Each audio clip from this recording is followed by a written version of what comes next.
እግዚአብሔር ስም የሚጠራ ይድናል አለ። ለመጥራት ግን ሳያምኑት እንዴት ይጠሩታል ይላል። ማመን ይቀድማል። ለማመን ደግሞ ሳይሰሙት ይልና ማወቅ ይጠይቀናል። ዕውቀት ይነግረናል።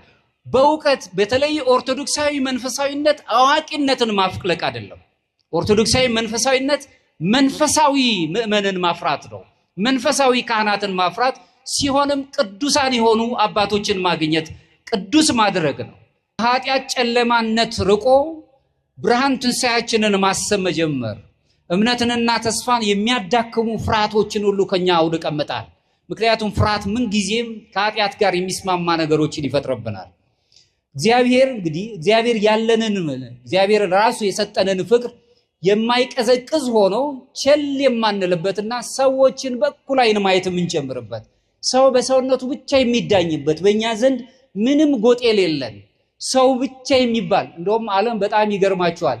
ማንም ሆናቸው አይን ተከፈተ። ማወቅ የሚችሉበትን ነገር ልባችን ይቃጠል የነበረው ለካ እሱ ነው እያሉ ይናገሩ ጀመር ይላል።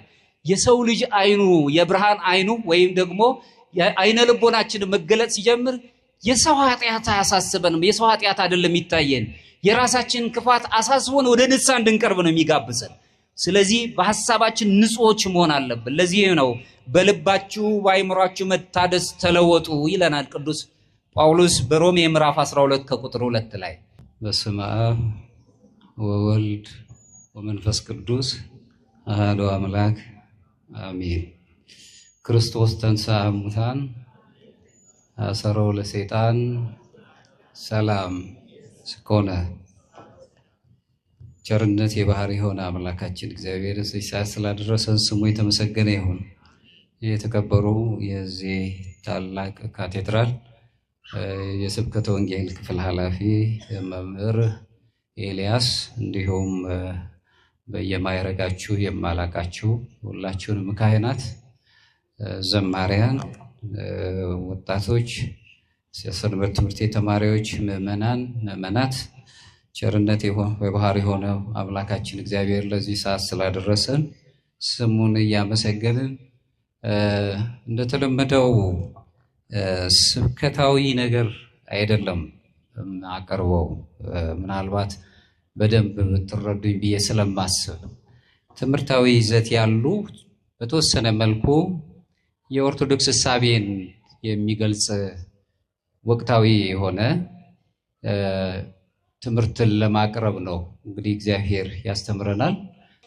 በዕለት ውስጥ ምንም ነገር ቢሆን እንኳን ኪሪያ ለይሶን አቤቱ ይቅር በለን እግዚኦ መሐረነ ክርስቶስን በደቂቃ ውስጥ አያቆሙትም። ቆመውም ተነስተውም ተኝተውም ይጸልዩታል። ምክንያቱም በውስጣቸው ሰርቶ የገባ ስለሆነ ምንጊዜም ከእግዚአብሔር ጋር አቤቱ ይቅር በለን። ሁልጊዜ ከሳሾች ራሳቸውን እንደ ኃጢአተኛ እየቆጠሩ ይቅር በለን አቤቱ ይቅር በለን ሁልጊዜ ይጸልዩታል። በጣም አጭር ጸሎት ብለው አባቶቻችን የሚጠሩት ይሄ ነው። በተለይም ደግሞ ንጹህ ጸሎት ተብላ ትጠራለች።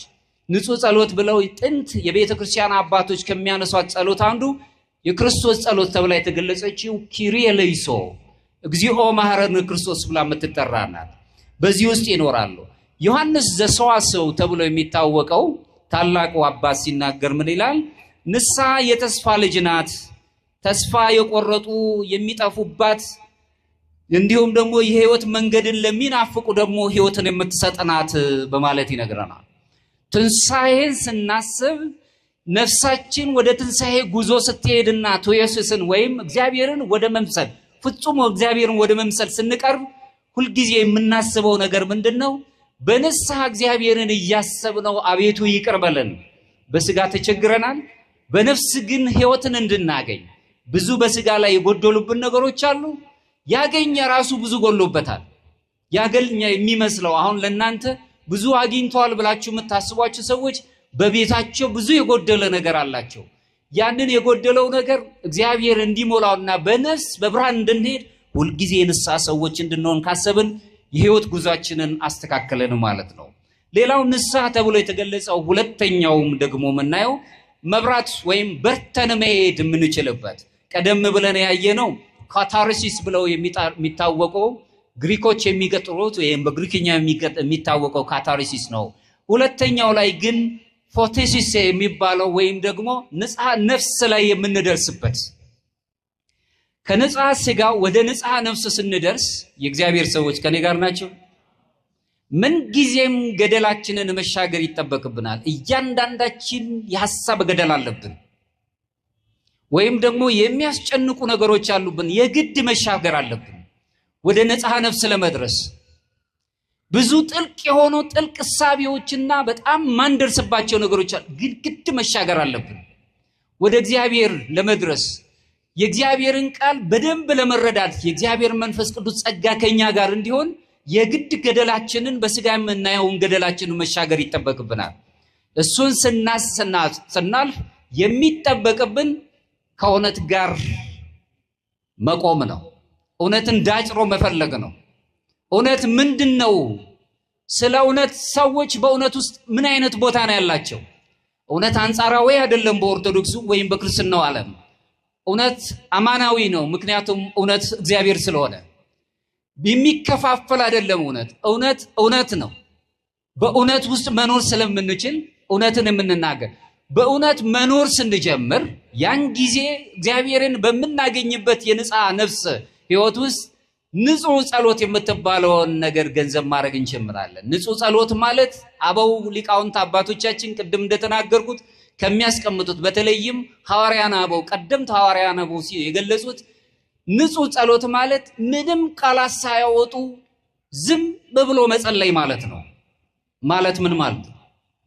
ምናልባት ብዙ ጊዜ ተናግሬዋለሁ። የራሴው አንድ መምህር ሜትሮፖሊታን ካልሶስ ዌር ይህንን ቃል በደንብ ያስታውሰናል። በእድሜው ገና ሕፃን ሆኜ ሳለ ይላል፣ ከኔ ጋር ናቸው፣ ሁለት አረጋውያን ወደ ቤተ መቅደስ ለጸሎት ሲገቡ አየሁ ይላል። እነዚህ አረጋውያን ሁለቱም ወደ ቤተ መቅደስ ሲገቡ በአንድነት ገቡ። አንደኛው ግን ፈጥኖ ወጣ፣ ጸሎቱን ጨርሶ ማለት ነው። ያ ጓደኛው አረጋዊ ግን እጅግ ረጅም ሰዓት ወስዶ ከብዙ ሰዓት በኋላ ተነስቶ ይወጣል። ቀደም ብሎ የወጣው ሰው አረጋዊው አባት እግዚአብሔርን ምን ያህል የምትጠይቀው ነገር ቢኖር ነው ይህ ሁሉ ሰዓት ፈጅተ የወጣው አለው። ዘግይቶ የወጣው አባት ሲናገር ምን አለ? አይ ምንም ነገር የምጠይቀው አልነበረኝም። ታዲያ ሁሉ ሰዓት ምን ታደርግ ነበር? ቤተ መቅደስ ውስጥ ገብቼ ቁጭ ብዬ እግዚአብሔርን ሳየው። ከኔ ጋር ናቸው። እግዚአብሔር እኔን እንዲያየኝ ስፈቅድለት፣ እግዚአብሔር እኔን ሲያየኝ ውስጤን ሲመረምር፣ እኔም እሱን ሳየው ቆይቼ ጊዜን ጨርሼ ወጣሁ አለው። ያቺ ናት ፍጹም ጸሎት ነው በመጽሐፉ ላይ ያስቀመጠው። ፍጹም ጸሎት ማለት እግዚአብሔር እንዲያየን መፍቀድ ማለት ነው። ማነብነብ አይደለም። ንባቡ አያገለግልም እያልኩ አይደለም። እግዚአብሔር እንዲያየን እሱን እንድናይ ማየት የምንችልበትን ኖንስ ወይም አይነ ልቦናችንን አንቅተን ማሳየት ማለት ነው።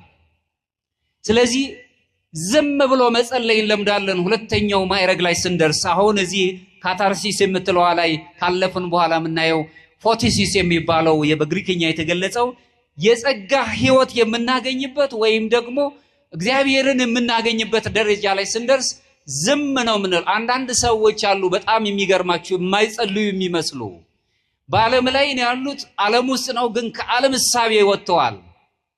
የዓለሙ ጫጫታ ብዙ አያስጨንቃቸው፣ ስላገኙት ስላጡት ነገር ብዙ አይጨነቁም።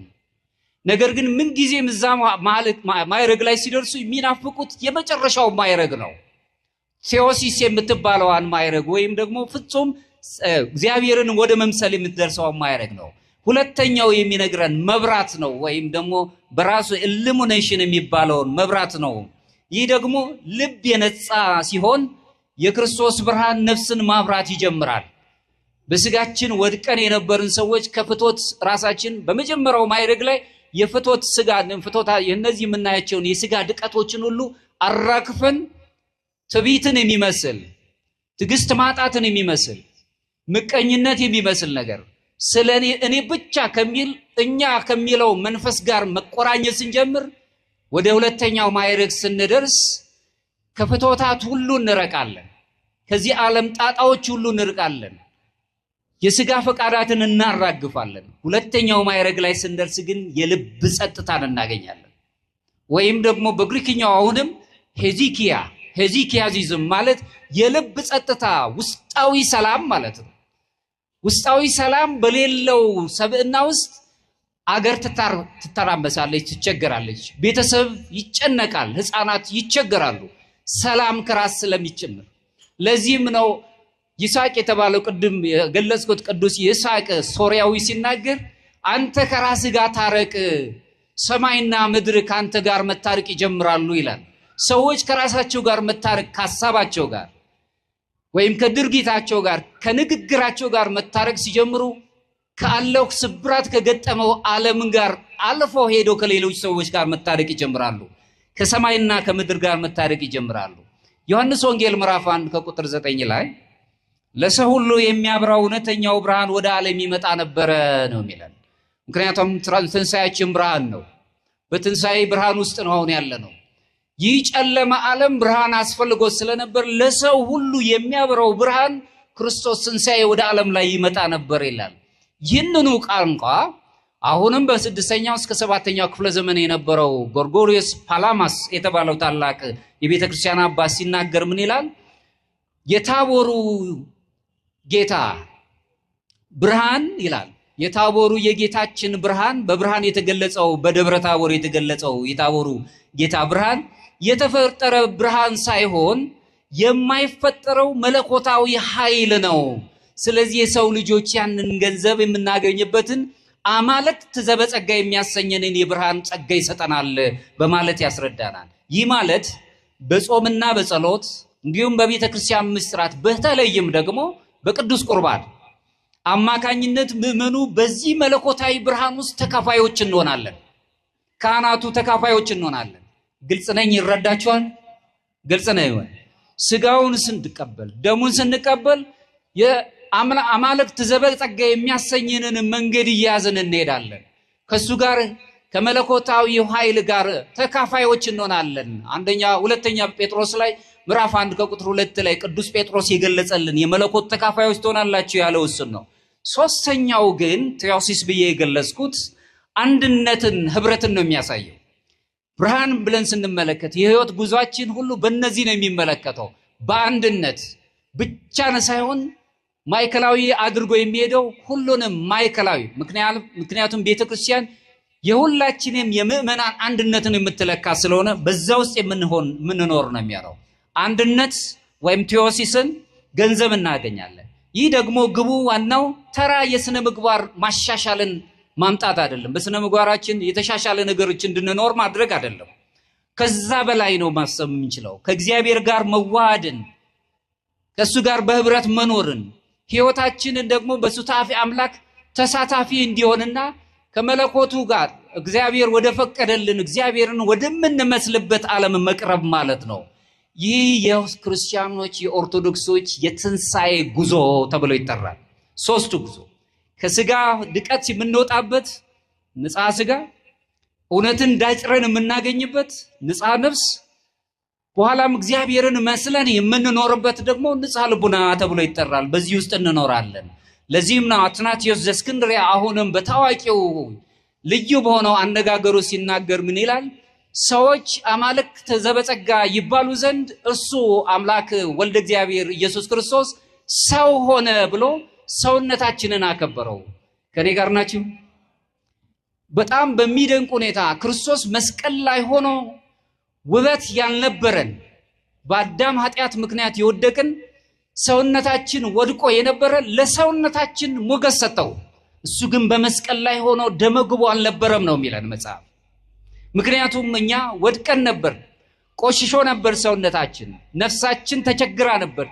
ያውም ደግሞ እግዚአብሔርን የምንመስልበት አርአያችንን አምሳያችን ተጨማዶ ነበር። እሱ በመስቀል ላይ ሆኖ ደም ተሰልቦ በደም ታጥቦ በነበረበት ጊዜ ተሰቅሎ እኛን ከፍ ባለበት ተራራ ላይ ተሰቅሎ ደም አፍስሶ ውበታችንን መለሰልን። ሰዎች ክቡራን ናቸው። የእግዚአብሔር ቤተሰቦች ደም የተከፈለላቸው ናቸው። አንትሙ ታቦቱ ለእግዚአብሔር ነው የተባለን። የእግዚአብሔር ቤተ መቅደሶች ናቸው ነው የሚለን። ለዚህ ነው የእግዚአብሔር ቤተሰቦች የኛ ማንነት ጥያቄ ውስጥ ነው ያለው። ሰው ማንነህ ብሎ ነው የሚጠይቀን። የግል ማንነታችን ራሱ ጥያቄ ውስጥ ነው ያለው። ማንነት አሁን ተፈቶ ያላለቀ ነው። እንደ ክርስትና ከሄድን እኔ ገሌ ነኝ ማለት የምንችልበት ቋንቋ ካለን ሰው ነን። በክርስቶስ በደሙ ቤዛን ያገኘን ልዩ ፍጥራን ነን ብለን ነው የምናስበው እንጂ በመናገረው ቋንቋ ከገሌ ነው የመጣሁት ማለት የምችልበት አይደለም ያለኝ። ምንድነው? እናንተ በደሙ የተጋዛችሁ የእግዚአብሔር ቤተ መቅደሶች ናችሁ፣ የራሳችሁም አይደላችሁም፣ በደሙ ነው የተገዛችሁት፣ ባሪያዎችም አገልጋዮች ናችሁ ነው የሚለው። ስለዚህ የግል ማንነታችን ጥያቄ ውስጥ ገብቶ እንዴት ነው የወል ማንነታችን በወል ማንነቱ ሰው የሚሰቃየው? አሁን ዓለም እየተቸገረ ያለው እሱ ነው። እኛ ሰዎች ነን። የመጀመሪያው ከክርስትናም በፊት ሰውነት ነው የሚደንቀው። ለዚህም ነው ቅዱስ ዮሐንስ አፈወርቅ ሲናገር አንተ ለድሃው ስትሰጠው ይላል ጎጡን፣ ጾታውን፣ ሌላው ይቅርና ሃይማኖቱን ብላ አትስጠው፣ ስም ብለህ ስለ ክርስቶስ ብለህ ስጠው ነው የሚለው። ሰውነት ግዙፍነት ነው። ሰውነት ረቂቅ ነው። ሰውነት ምስጢር ነው በራሱ። ሰው ረቂቅ የሆነው ሰዎች በምዕራቡ ዓለም ላይ ለእንስሳት ሲጨነቁ እናያለን። ዛሬ ሰው በረከሰበት ሰው በማይታይበት ዓለም ላይ ነው የምናየው ነው። ራሱን ያውጣ የሱ ጉዳይ ነው የኔ አይደለም የምንልበት ዘመን ላይ ነው ያለው። ያ ግን መጠየቅ አለ። ከተጠያቂነት ነፃ ያደርገንም።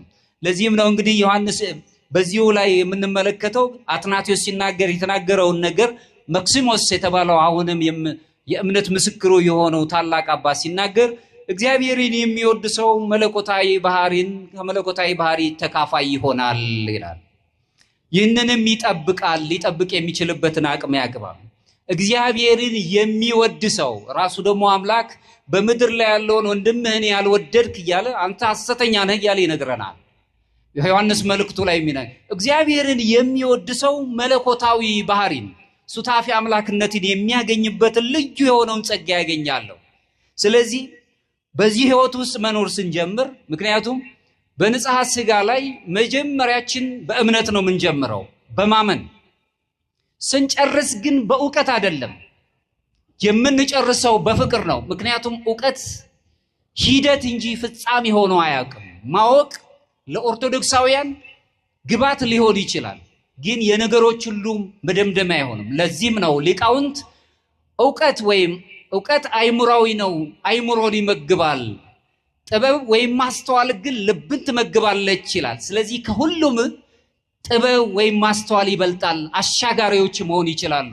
እውቀት ማወቅ መልካም ነው፣ ስመ ኩሉ ዘጸዋ ስመ እግዚአብሔር ይድህን ነው የሚለው ሮሜ ምዕራፍ 10 ላይ ሲነግረን ቅዱስ ጳውሎስ የእግዚአብሔር ስም የሚጠራ ይድናል አለ። ለመጥራት ግን ሳያምኑት እንዴት ይጠሩታል ይላል። ማመን ይቀድማል። ለማመን ደግሞ ሳይሰሙት ይልና ማወቅ ይጠይቀናል፣ እውቀት ይነግረናል። በእውቀት በተለይ ኦርቶዶክሳዊ መንፈሳዊነት አዋቂነትን ማፍለቅ አይደለም። ኦርቶዶክሳዊ መንፈሳዊነት መንፈሳዊ ምእመንን ማፍራት ነው። መንፈሳዊ ካህናትን ማፍራት ሲሆንም ቅዱሳን የሆኑ አባቶችን ማግኘት ቅዱስ ማድረግ ነው እንጂ አዋቂ አድርጎ በእውቀት የተለካ እውቀት በእውቀት ይለወጣል። እውቀት በተለይም ኦርቶዶክሳውያን እውቀት ብለን ካልን በጥበብ የታሸች እውቀት ነው የምንለው። ስለዚህ የመጨረሻው የምናገኘው ፍቅር ነው፣ በፍቅር ውስጥ የሚገለጽ ነው። ይሄንን እናያለን። ሌላው የትንሣኤ ሕይወት ብለን የምንመለከተው ምንድነው ነው? እንደ ብርሃን ልጆች የምንመላለስበት አንዱ ሕይወታችን ነው። የብርሃን ልጆች ነን። ሐዋርያት ጥልቅና ትልቅ ዋጋ የሚጠብቅ ትልቅ ምስጢር እንዳለው ይሄንን ይነግሩናል። ለዚህም ነው እንግዲህ ቅዱስ ጳውሎስ ሲናገር በኤፌሶን ምዕራፍ 5 ከቁጥር 8 ላይ ቀድሞ ጨለማ ነበራችሁና ይለናል። ራሳችንን ጨለማ ነው የሚለው። በጨለማ ኖራችሁ አይደለም፣ ጨለማ ነበራችሁና አሁን ግን በጌታ ብርሃን ናችሁ። ብርሃናውያን አይደለም፣ ብርሃን ሆናችሁ ነው የሚለን። ይሄ ያልተፈጠረው መለኮታዊው ብርሃን ለኛም ብርሃን ሰጠነ። ብርሃን ትሆናላችሁ አለን። ብርሃናውያን ትሆናላችሁ፣ እንደ ብርሃን ልጆችም ተመላለሱ ይለናል። የብርሃን ልጆች ነን እኛ። በብርሃን በትንሣኤው ስንኖር ከጸብ፣ ከክርክር፣ ከምቀኝነት ነስተን አይምሯችን ጤናማ። ሰው ክፉ ነገር ሊያደርግ ይችላል፣ ግድ የለም ምክንያቱም ሳታውቅ ድርጊትን አትኮንን ይላሉ ሊቃውንት ሲናገሩ። ክፉ ያደረገበት የገጠመው ነገር ሊኖር ይችላል። ጤናማ አይምሮ ይዞ መኖርን መቻል። ሰው በክፋቱ ክፋቱን የምናስብበት ከሆነ የውስጣችን ማንነትም እየተጎዳ ነው የሚመጣው። ይሁን በጨለማ ውስጥ ነበርን ብቻ ሳይሆን እኛ ራሳችን ጨለማ ነበር የሚለውም ይህም በሐሳባችን ጨለማ ነበር። ምኞታችን ራሱ ተግባራዊ በሆነ መልኩ ጨለማ ነበር። ሁሉም እነዚህ የሐሳብ ጨለማነት፣ የተግባር ጨለማ ወይም ደግሞ የንግግር ጨለማዎች ሁሉ እነዚህ አልፎ እግዚአብሔርን ማየት ስንጀምር ወደ ብርሃኑ ትንሣኤ እየቀረብን ነው ማለት ነው። በዚህ ህይወታችን ይቀረጻል። አሁን ግን በክርስቶስ ትንሣኤ አማካኝነት ከውጭ የመጣው ብርሃን የመራልን ብቻ ሳይሆን ራሱ ብርሃንን የፈጠረ የብርሃን አምላክ ራሱ ብርሃን የተባለ መድህን ክርስቶስ ትንሣኤያችን እኛን ራሱ እናንተ የዓለም ብርሃን ናችሁ ብሎ ብርሃናውያን ወይም ብርሃን አደረገን፣ በብርሃን እንድንኖር አደረገን። ስለዚህ እናንተ እንደ ብርሃን ልጆች በጥበብ ተመላለሱ ያለውን መመላለስ ምን ማለት ነው ብሎ ቅዱስ ጳውሎስ የተናገረውን በብርሃን መመላለስ ማለት ስጦታን የህይወት መንገድን መለየትና ማወቅ ነው። የእግዚአብሔር ስጦታችን ምንድነው? ሰው በስጦታው ነው። እያንዳንዱ ሰው የተሰጠው ስጦታ አለ።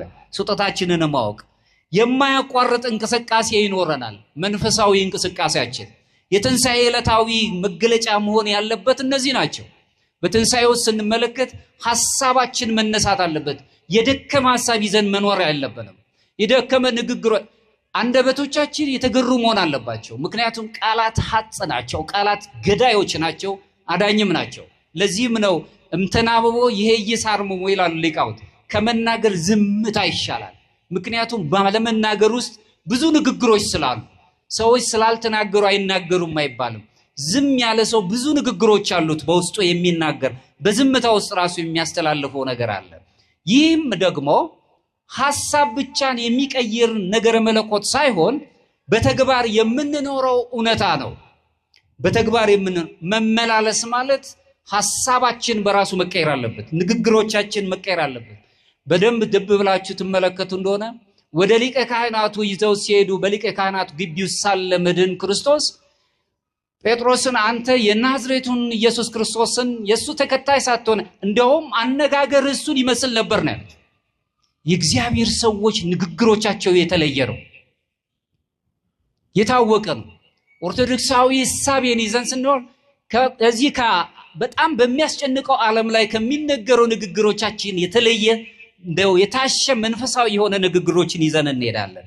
በዚህ ውስጥ እንግዲህ በመጀመሪያ በሐሳብ ንጹህና እውነተኛ መሆን አለብን። ንጹህ እውነተኛ መሆን፣ ንጽህና በጣም ከባድ ነው ብለን እናስባለን።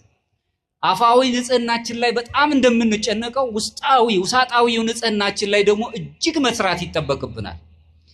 የብርሃን ጉዞ የሚጀምረው በአይምሮ ውስጥ ወይም በመንፈሳዊ የማስተማል ክፍል ውስጥ ኑንስ ተብላ በምትታወቀው አይነ ልቦና ተብላ የምትታወቀው በዚህ ውስጥ ነው በብርሃን ጉዞ የምንጀምረው። ሁለቱ ደቀ መዛሙርት ይሄ ኢያሪኮ ላይ የሰማናቸውን የኤማሁስ መንገደኞችን የሰማናቸው ክርስቶስ አብሯቸው ሲሄድ ሳለ አላወቁትም ነበር። ማዕዳቸውን ባርኮ ቆርሶ ባልቶ ከነሱ ጋር ማዕዳቸውን ካከበረላቸው በኋላና ከተሰወራቸው በኋላ ግን አይናቸው ተገለጠ ይላል። ያን ጊዜ ሰዋዊው የሆነው የሥጋ አይን አልነበራቸውም ማለት አይደለም። የልቦናቸው አይን ተከፈተ። ማወቅ የሚችሉበትን ነገር ልባችን ይቃጠል የነበረው ለካ እሱ ነው እያሉ ይናገሩ ጀመር ይላል። የሰው ልጅ አይኑ የብርሃን አይኑ ወይም ደግሞ አይነ ልቦናችን መገለጥ ሲጀምር የሰው ኃጢአት አያሳስበንም። የሰው ኃጢአት አይደለም ይታየን፣ የራሳችን ክፋት አሳስቦን ወደ ንስሐ እንድንቀርብ ነው የሚጋብዘን። ስለዚህ በሐሳባችን ንጹዎች መሆን አለብን። ለዚህ ነው በልባችሁ በአይምሯችሁ መታደስ ተለወጡ ይለናል ቅዱስ ጳውሎስ በሮሜ ምዕራፍ 12 ከቁጥር 2 ላይ። በሐሳባችን በብርሃን መመላለስ ማለት ምን ማለት ነው? አይምሮን ከማይረቡ እንዲሁም ከሚያታልሉ ነገሮች አርቆ ሁልጊዜ ደስ ከሚያስቡ ሐሳቦች ጋር መጻሕፍት ማንበብ መልካም ነው። እውነትን ሐሰትን ለይቶ ማስቀመጥ ይሄ ቅን ፍርድ ነው። የተሚጥ ፍትሐ ነዳይ ወይ ተአምጽ በፍትህ ይላል። የዳውን ፍርድ አታጋል እንዲሁም ፍርድም ደግሞ አታጣም ብሎ ይናገራል። ፍትህ ማለት እውነትን ከሐሰት ለይቶ ማስቀመጥ ማለት ነው። እውነት ሐሰቱን ሐሰት ብሎ ማስቀመጥ ማለት ነው። እመኒ እወ ወእመኒ አልቦ እውነት ማለት በዓለም ላይ ይሄ ስብራት በገጠመው ዓለም ላይ ዋጋ ያስከፍላል። ምክንያቱም ብዙ ውሸቶች ብዙ ሐሰቶች ተደራርበው እውነት የሆነበት ዓለም ላይ ነው የምንኖረው። ስለዚህ ከእውነት ጋር እንዳንታረቅ ያደርጉናል። ምንጊዜም ግን ከእውነት ጋር እንድንኖር ነው አንዱስ ነው። ሌላው በሐሳባችን በብርሃን መመላለስ ማለት ውስጣዊ ንቃተ ህሊናን ወይም ደግሞ ራስን ነፍስ የብለን የገለጽ ነው። ራሱ ጥንቃቄ ያለበት መሄድ ለአንደበታችን ጠባቂን እንዲያዘለን ሲም እግዚኦ አቃቢየ ለአፉየ ልበ አምላክ ዳዊት የተናገረው ለአንደበቴ ጠባቂን እዘዝላት። ምክንያቱም አንደበት እሳት ናት፣ ሰውን ልትጎዳ ትችላለች። መልካም የተናገርነው ነገር ራሱ ተተርጉሞ ሰዎችን ሊጎዳ ይችላል። ጥንቃቄ ሊኖረን ይገባል። ኦርቶዶክሳውያን ምንጊዜም የጥንቃቄ ሰዎች ናቸው። በዚህ ተመሳሳይ ህይወት ውስጥ መክሲሞስ የተናገረውን ስንመለከት አእምሮ ከፍትወታት ወይም ከስጋ ፈቃዳት ነፃ ሲወጣ በመለኮታዊ ዕውቀት ውስጥ ይዳብራል፣ ይሞላል በማለት ይነግረናል። አእምሮአችን ነፃ ሲሆን ከፍትወታት ከስጋ ፈቃዳት ነፃ ሲሆን ምንጊዜም በመለኮታዊ ዕውቀት ውስጥ ይሄ ዓለም የማይደርስበት የፍልስፍና ሰዎች ወይም ደግሞ የስነ ህይወት ሰዎች ሊደርሱ በማይችሉበት የመለኮታዊ ዕውቀት ውስጥ በዛ ውስጥ እንድንኖር ማድረግ ይጀምራል። ለዚህም ነው ቅዱስ ይስሐቅ ሶርያዊውም በዚሁ ላይ እግዚአብሔርን የምትወድ ነፍስ ሐሳቧን ንጹህ ታደርጋለች፣ በንጽህናውም ውስጥም ብርሃንን ማየት ትጀምራለች ይላል። እግዚአብሔርን ማስቀደም የምትችል በብርሃን ውስጥ መመላለስ የምትችል ብሩህ የሆነች አእምሮ፣ ንጽሕት የሆነች አእምሮ፣ ዓለማዊ ቅዠት የሌለባት አእምሮ፣ ከተዘበራረቀው ነገር ሐሳቦች ነፃ የሆነች አእምሮ መለኮታዊ እውነትን የመረዳት አቅሟ ከፍተኛ ነው የሚሆነው። ብዙ አንጨነቅም። ሁልጊዜ ከእግዚአብሔር ጋር እንድንኖር። አዎ እንዴት ነው በቀላሉ አባ ምን ማለት ነው? የምንኖረው ዓለም ላይ ነው። ከዚህ የተዘበራረቀ ዓለም ላይ መውጣት የሚያስችለን ምንም ነገር ምንም መንገድ የለም። ቤተክርስቲያን ውስጥ የምንመጣው በአጭር ሰዓት ውስጥ ነው። ረጅሙን ዘመን የምንኖረው ረጅሙን ሰዓት የምናሳልፈው ከማህበረሰቡ ጋር ነው። እንዴት አድርገን ራሳችንን ልናነጻ እንችላለን? ይሄ ነው ትግላችን፣ ይሄ ነው መስቀላችን። ድልን ማግኘት እንደምንፈልግ ከሆነ ከዚህ ወጥቶ በዓለም ውስጥ የምንኖር ንጹህ የመላእክት አኗኗር መኖር ስንጀምር አሁንም እግዚአብሔርን ወደ መምሰል የምንቀርብበት ህይወት ይኖረናል። ሌላው ልብ ነው። ልብ ተብሎ የተገለጸው በልብ ፍቅርንና ርህራይን ገንዘብ ማድረግ። ፍቅር ቅድም የገለጽኩት ነው። አእምሮ ሲበራ ልብም በቅድስና እሳቱ ሲቃጠላል። ትንሣኤም በውስጣችን አዲስ አቅምንም ይዞ ተለክቶ ይቀመጣል። ይህም ክርስቶስ እንደወደደን የመወደዱን አቅም መረዳት እንጀምራለን። ስለኛ የሞተውን የተሰቀለውን አምላክ በኋላ ትንሣኤያችንን የባረከልንን አምላክ መረዳት እንጀምራለን። ከእውነት መረዳት እንጀምራለን። እንዲሁ በታሪካዊ ወይም በባህላዊ መልኩ ሳይሆን በእውነት መረዳት እንጀምራለን። ለዚህም ነው እንግዲህ ሮሜ ምዕራፍ 5 ቁጥር 5 ላይ በተሰጠንም በመንፈስ ቅዱስ የእግዚአብሔር ፍቅር በልባችን ፈሷል እያለ የሚነግረን።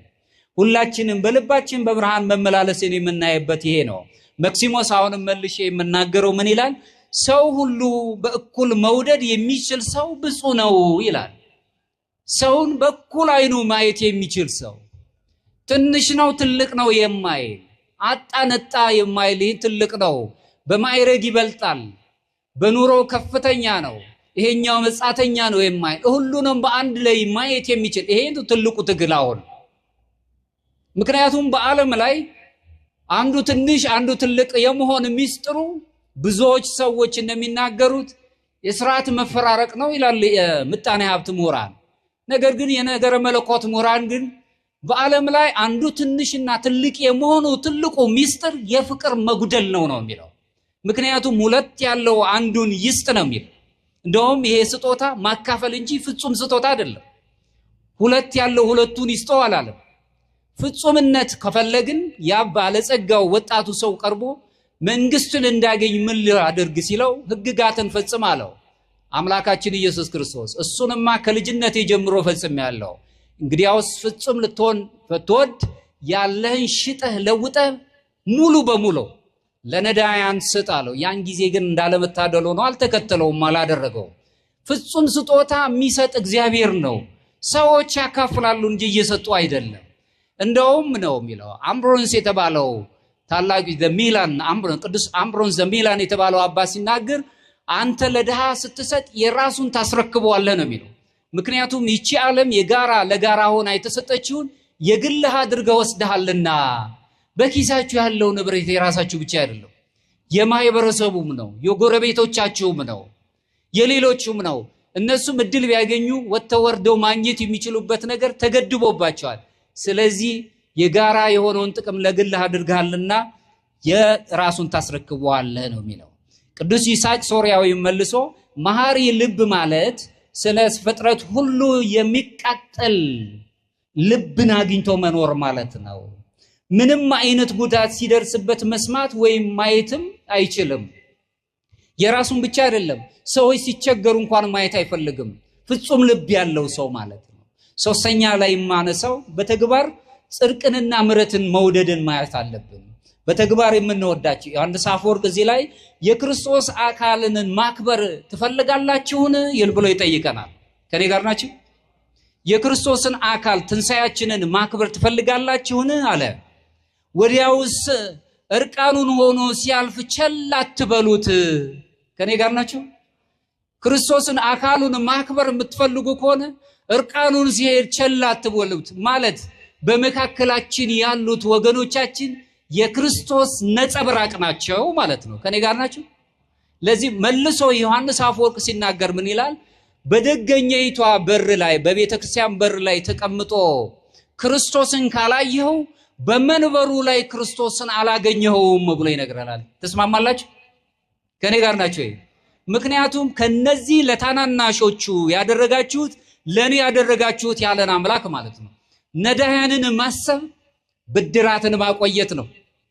ክርስቶስን ማሰብ ብርሃናችንን ማሰብ ማለት ነው። ወደ ማጠቃለያው ቢሄድ መልካም ነው። እንግዲህ ሁላችንም የክርስቶስ ትንሣኤ እንዲሁ የምናስበው ታሪካዊ ክስተት አይደለም። ትንሣኤን አከበርን ደስ አለን የትንሣኤው ባለቤቶች ብለን የምናስበው የባህል አስተዋጽኦ አይደለም፣ ክስተትም አይደለም። ይልቁንም እያንዳንዳችን ምናምን ሁላችንም የምንጠራበት የምንቀረጽበት የምንለወጥበት ሕያው የሚያደርገን የሕይወታችን ጉዞ ነው። ትንሣኤ ባለፈው ዘመን ብቻ የታጠረ ወይም የሚነገር አይደለም። በአሁኑ ጊዜም የሚጠራንና ወደ ዘላለማዊ ሕይወት የሚወስደን ልዩ መንገዳችንና አሁንም ክፍት የሆነ በሕይወታችን ሁሌ እንድንነሳ የሚያደርገን እውነተኛ ጥያቄያችን አሁን ክርስቶስ ተነስቷል ወይ ነው ወይስ ክርስቶስ እኛ ወደ ትንሣኤው ገብተናል ወይ የሚል ጥያቄ ነው። ክርስቶስ ተነስተዋል ወይ ዓለም የሚጠይቀው ነው፣ ኢአማናውያን የሚጠይቁት።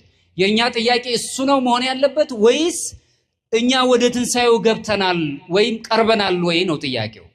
ከሱ ጋርስ እንደተነሳን ሰዎች መኖር ጀምረዋል ወይ ነው። ክርስቶስ ተነስቷል፣ ከተነሳልን አምላክ ጋር መኖር ጀምረናል ወይ ነው አሁን ጥያቄው። ከኔ ጋር ናችሁ? ስለዚህ እግዚአብሔር የሚጠይቀን ይሄን ነው። ስለዚህ እግዚአብሔር በግል ለእያንዳንዳችን የሚያቀርበው ጥሪ ደግሞ ሁላችንም እንድንሰማ የሚፈልገው ቅዱስ ጳውሎስ እንደገለጸው ኤፌሶን ምዕራፍ 5 ከቁጥር 14 ላይ አንተ የምትተኛ ንቃ፣ ከሙታንም ተነሳ፣ ክርስቶስ ያበራልሃል። የትንሣኤያችን ብርሃን ክርስቶስ ነው። ይህ ጥሪ ለውጥ የሌለበት ሁላችንንም እኩል የጠራል። ያገኘ ባለጸጋ የሆነ ብቻ አይደለም፣ ሁሉንም ሰው በእግዚአብሔር ዘንድ ሁሉም ባለጸጋ ነው። በምድር ላይ ሊቸገር ይችላል፣ ሁላችን ባለጸጎች ነን።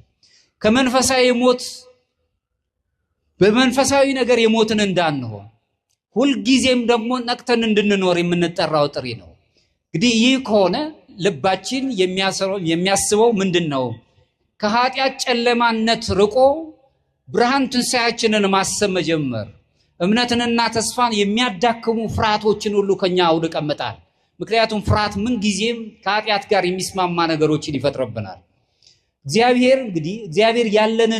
እግዚአብሔር ራሱ የሰጠንን ፍቅር የማይቀዘቅዝ ሆኖ ቸል የማንልበትና ሰዎችን በኩል አይን ማየት የምንጀምርበት፣ ሰው በሰውነቱ ብቻ የሚዳኝበት፣ በእኛ ዘንድ ምንም ጎጥ የሌለን ሰው ብቻ የሚባል እንደውም ዓለም በጣም ይገርማችኋል፣ ማንነታችሁን እንኳን አያከብርላችሁም።